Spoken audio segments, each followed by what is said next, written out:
Okay, today we're going to be making a Yemenese layered flatbread that is called Sabayah. This is not a beginner's recipe, okay? I spent about 5 years trying to find someone that knows how to do it and can teach me how to do it because there's not a lot of information on it online. I've had it many times. I actually like it. It's really a good bread, but it's not an easy bread to make. So I'm going to give you the basics.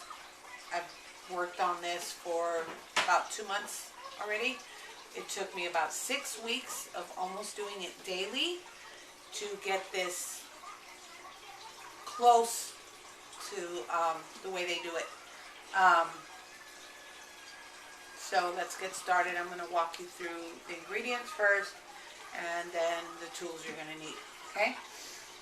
You're going to start off with 2 cups of all-purpose flour, 1 cup of self-rising flour, half a cup to 3/4 cup of whole wheat flour, and then about half cup to 3/4 cup of bread flour. Let's say 3/4 of a cup, no more than that. Okay. Teaspoon of yeast, 2 cups of water. You're going to need a full egg, and in the end we're going to be using just the egg yolk, and you're going to need a teaspoon of salt, which I forgot to take out, but that's basically it for that. A large bowl for mixing,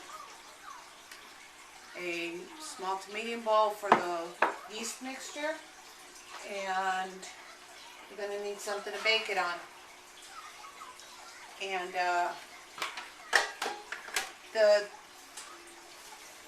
trays that they use are not found here in the U.S., so they kind of improvise, and I've seen it made on one of these large round dishes. You can also use a pizza pan or pizza dish, and these are probably the most economical ones.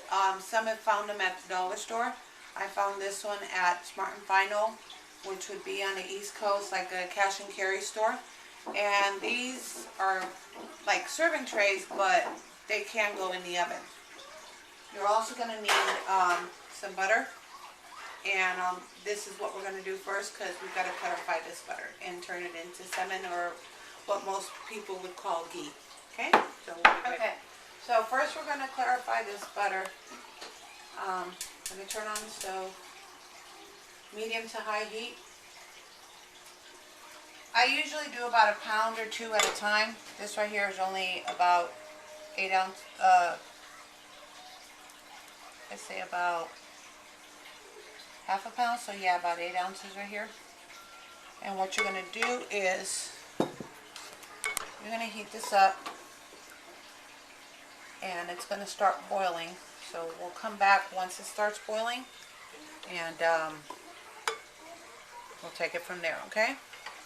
Got a foam at the top, and it's boiling, and what we're going to do is we're going to turn the flame down to about a low, almost medium, and as low as possible actually. Let's go a little bit lower than medium. And you're going to let this sit, keeping an eye on it for, with it being 8 ounces, probably about 15 minutes, maybe 20 at the most. And what you're looking for is for this to kind of go down, and you're going to be left with clarified butter, but you want it to be like a golden brown, almost reddish. And once it gets to that state, you can turn this off, okay? So we'll come back when it's there at that state. There you go. Now you can see that the bubbles are just about gone. It's still yellow. You're looking for a golden color, so this is still not ready. But the bubbles, like I said, are just about gone. So you're just going to keep an eye on it. Just keep an eye on it. Keep stirring it.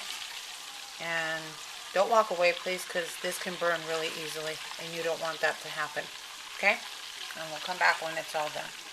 Okay, now we've got bubbles that came back, and as you can see, we've got a kind of dark golden brown. Try and get through here. And that basically means we're ready. Okay? What you're going to do with this is shut it off and let it sit for a few minutes because you want it to cool down, unless you're putting it in a heat safe container. Pyrex, so that should be heat safe. And we're going to pour this butter in here. If you're not using a heat safe container, please cool the butter down because you don't want to break something and have hot butter everywhere. Okay, and now you're going to let it sit, get down to room temperature, and then you're going to refrigerate it because you need it nice and hard. Cover it once it's cooled off, put it in the fridge, let it set. Might be even better to do this overnight. So before you go to bed, make it and then just put it in the fridge and let it harden up. I have some already done. I'm going to set that one there.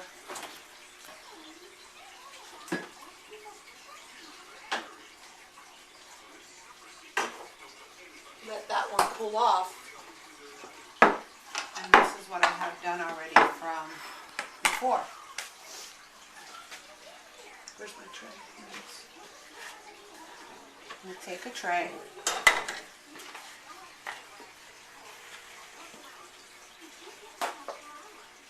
Make sure it's dry. I just wash this.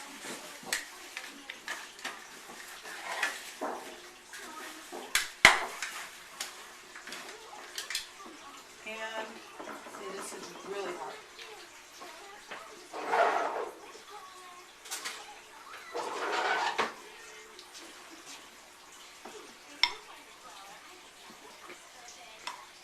You take a small amount, not much, and you're going to lightly grease the entire pan from the edge all the way down into the middle. Just a light layer. It doesn't have to be heavily coated.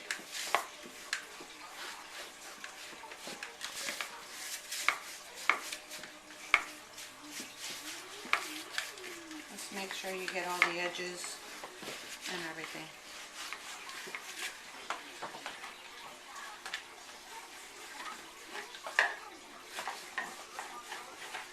And I'm bringing this all the way up to the rim.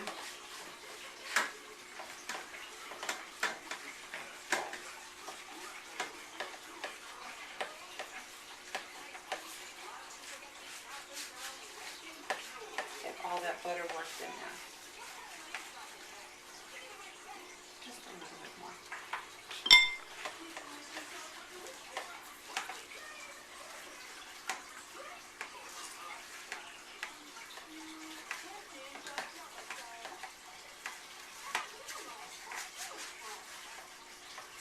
Double check, make sure you're well coated.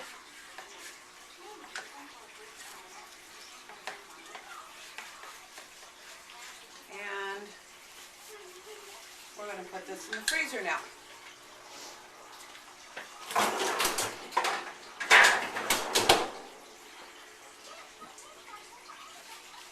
And we'll put this up.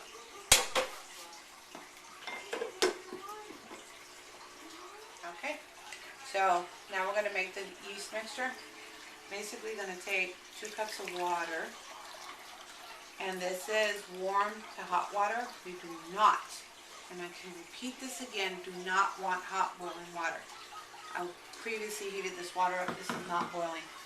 Now we're going to take a teaspoon of salt, put that in there, 1 egg. That goes in there as well.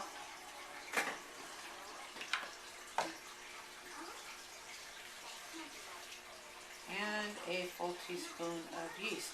Do not put anything extra as far as yeast is concerned.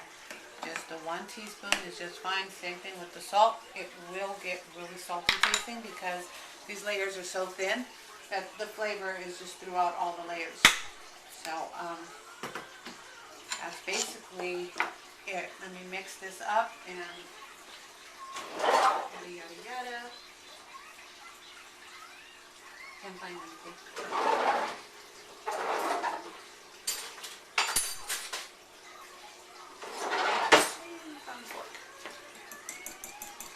Make sure you incorporate that egg into the water.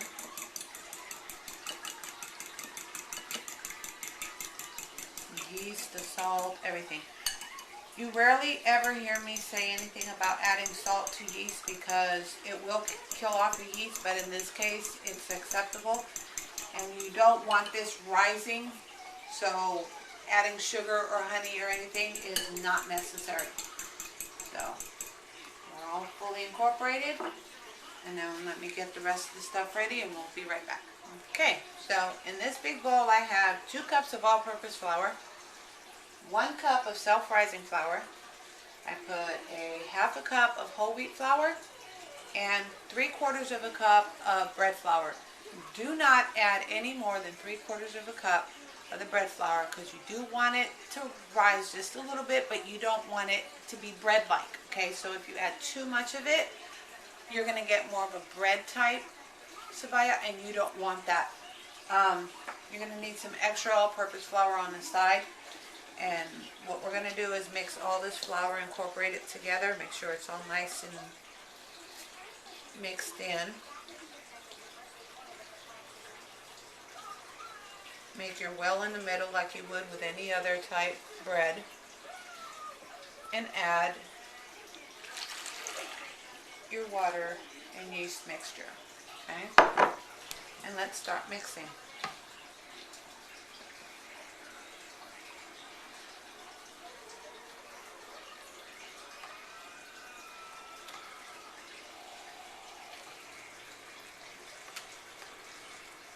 I shouldn't have done this with my right hand.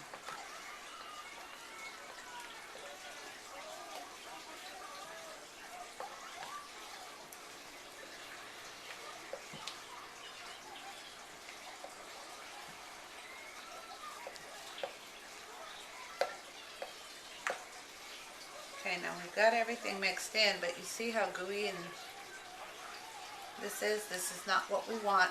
So now is when we use the all-purpose flour, and we start adding it little by little.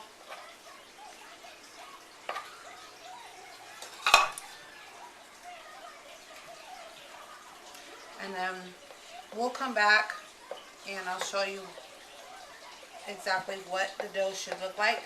So you're just going to keep adding all-purpose flour until you get it to the look of when we return, okay?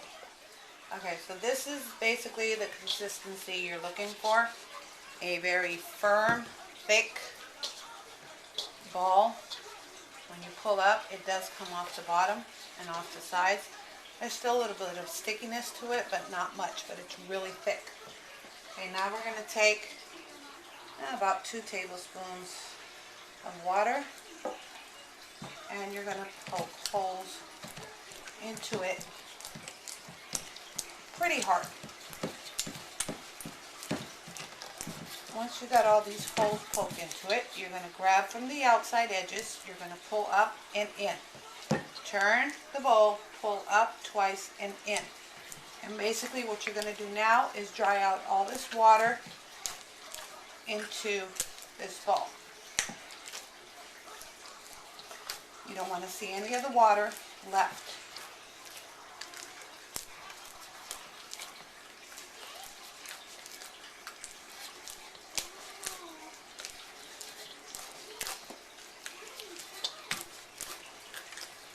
Again, you're grabbing for the outside, pulling in, and out and in twice, and bringing it in and pushing it down. Turning the bowl, grabbing again, out and in,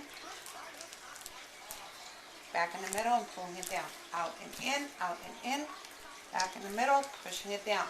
Turn the bowl, out and in, back in the middle, push it down. Turn the bowl, out and in, twice.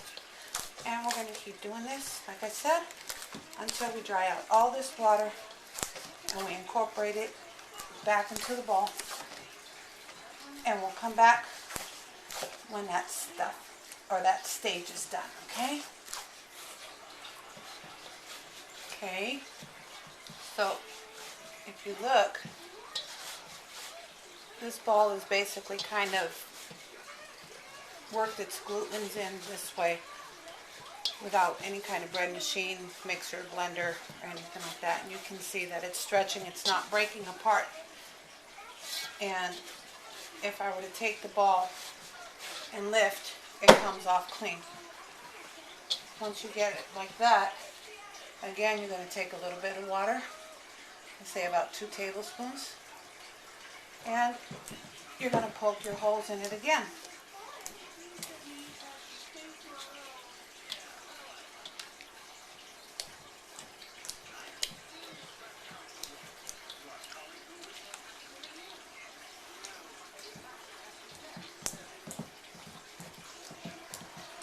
Now we're going to take this bowl, after you've got all your holes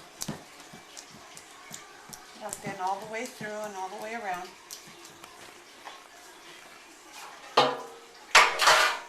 You're going to cover it.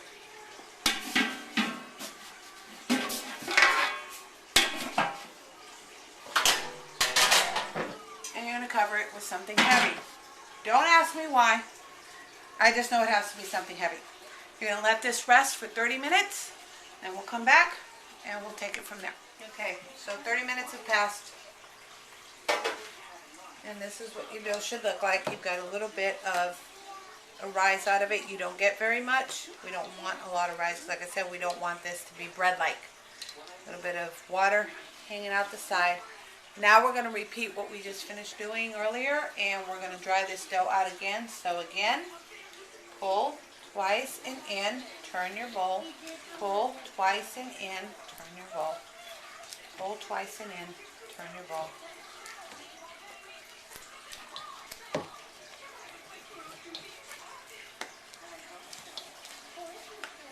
And we're going to do this until we dry up all this water again, and we get a nice uniform ball with no water residue. Okay? So we'll come back when I'm finished with that. Okay, so we've got this back into a ball. All the water's dried out. It's nice and elastic. And again, flip that ball over. And now comes the fun part.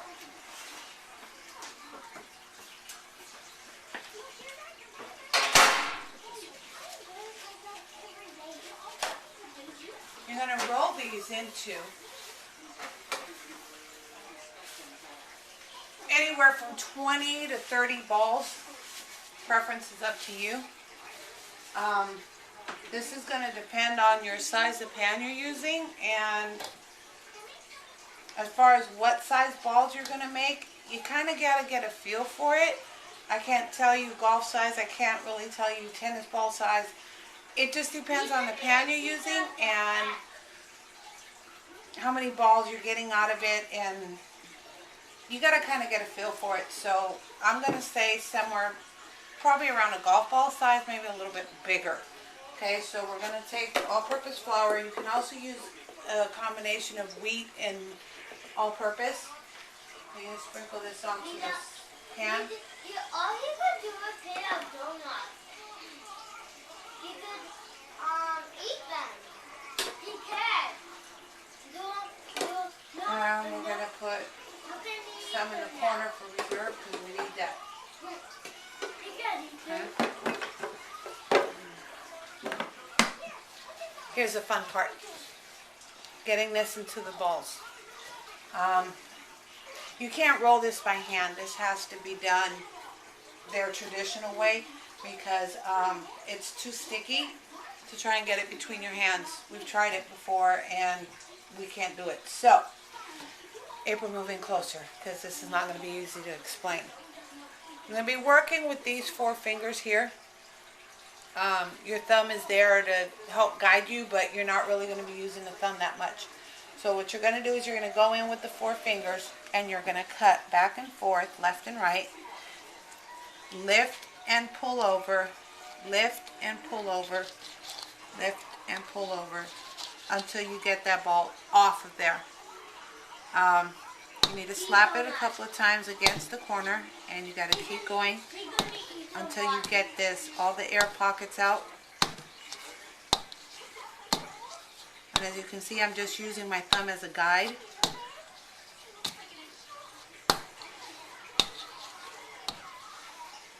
And you've got this ball.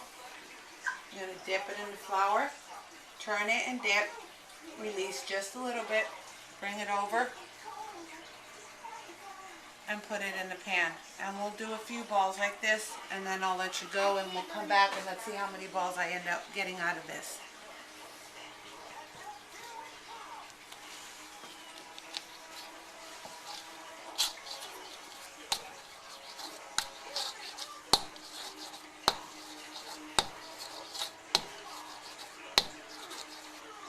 This is a little bit bigger, but it should still work. But you kind of want to get them as close as possible in the same size. Leave a little bit of space in between them.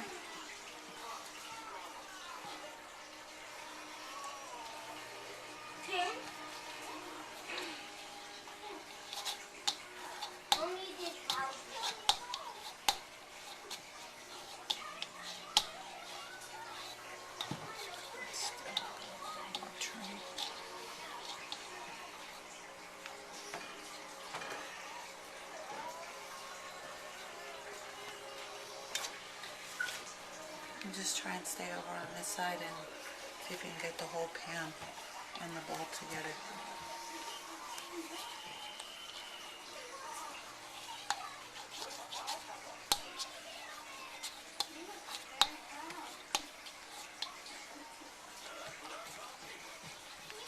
I think I have too much on that one.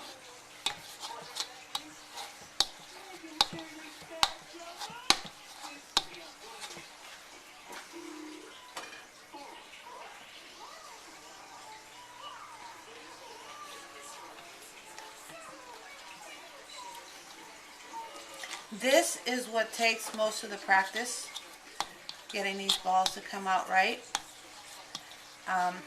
We're so used to, you know, just tearing off a piece or cutting a piece of dough and, you know, rolling them out with our hands or something. It doesn't work that way with this. So this is what takes most of the time on learning how to do. And like I said earlier, I've been doing this, I want to say about 6 weeks, almost every day, trying to figure out how to get this done, and I finally figured it out. And these women are amazing when they do it, because they can do this in just a few seconds. They've got, when I've got 4 balls, they've got like 10 of them already sitting up here. Oops.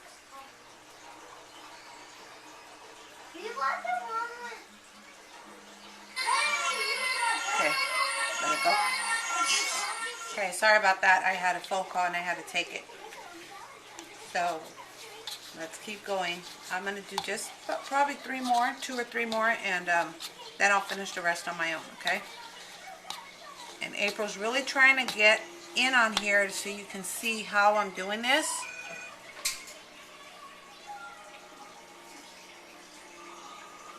It's not easy to start off.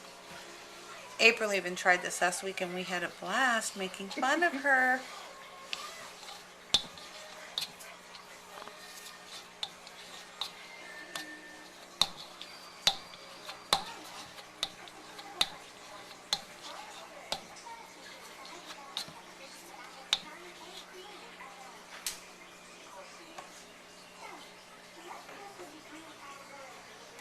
And 1 more, and then I'll finish the rest on my own.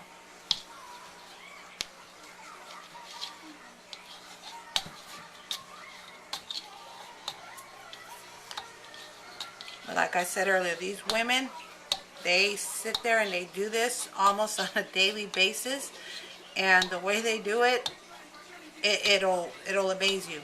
I mean, I've seen girls as young as 20. And like I said, where I've got 4, 6 balls, they've got 10 and 12 going all at one time. Back to back, one right after the other. So a little bit of practice, you get better with time. Alright, so I'm going to finish the rest of these balls up, and then we'll come back, okay?